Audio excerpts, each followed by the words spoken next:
Bonjour, nous sommes dans la cour du château de Luc en compagnie de Claire et Louis Fabre, des vignerons depuis une quinzaine de générations. Alors, parlez-nous de votre passion. Allez-y, Louis. Je ne sais pas si je dois parler en premier.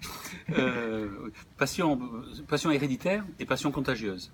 Je suis né dans une famille de vignerons et c'est vrai que je suis très très fier et très heureux actuellement de partager cette passion avec Claire, mon épouse, qui est originaire d'une appellation voisine, et maintenant avec ma fille et ma nièce qui sont aussi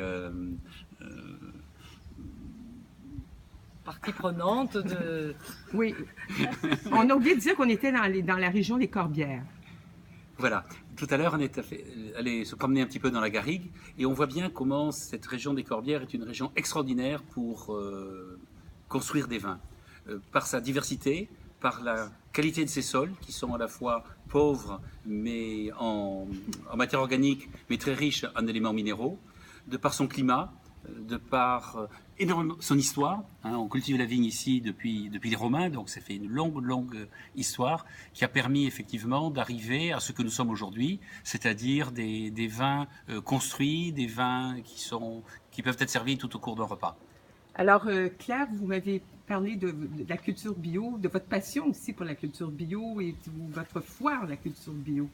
Oui, alors je trouve très intéressant de développer cet équilibre entre les différentes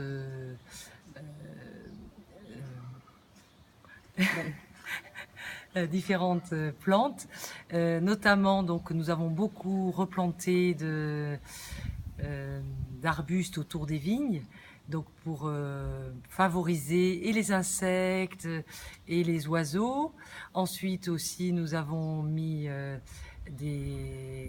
on sème chaque année notamment des pois fourragers pour développer l'azote à un moment favorable pour la vigne sans empiéter sur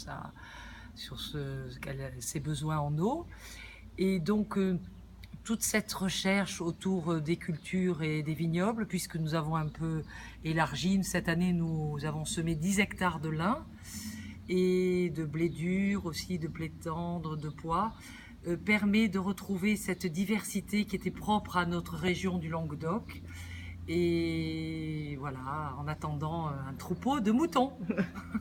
Mais je crois que vous avez un climat aussi qui est très intéressant pour la culture bio. En fait, c'est pas un climat où vous avez beaucoup de pluie, donc c'est plus facile de cultiver bio. En fait, si vous vous donnez la peine aussi, comme expliquait Louis tout à l'heure, c'est pas évident non plus de s'adonner à cette culture parce que ça demande beaucoup de main-d'œuvre.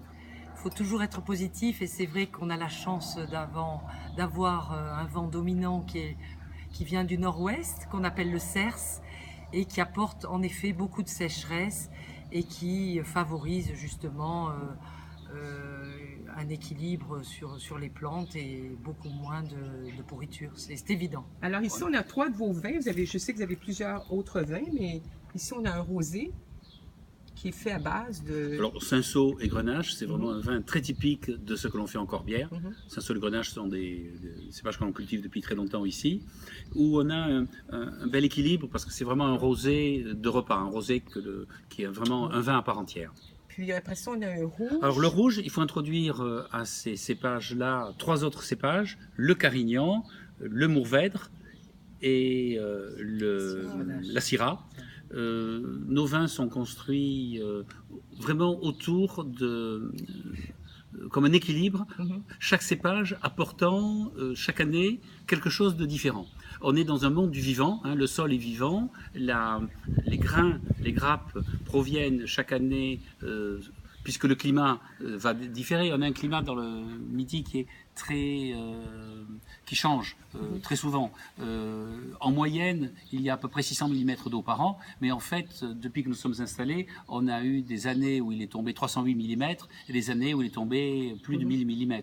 Donc, chaque plante va réagir de façon diverse. Alors ici, on a le dernier vin ici qui est de Gasparet, qui est un autre Alors, c'est la propriété qui est juste à côté, C'est ça. en Corbière, vers le Corbière-Boutenac, où nous avons la tradition de produire un vin doux naturel, c'est-à-dire un vin dont on arrête la fermentation en rajoutant de l'alcool. C'est une ancienne tradition régionale et que nous aimons à perpétuer.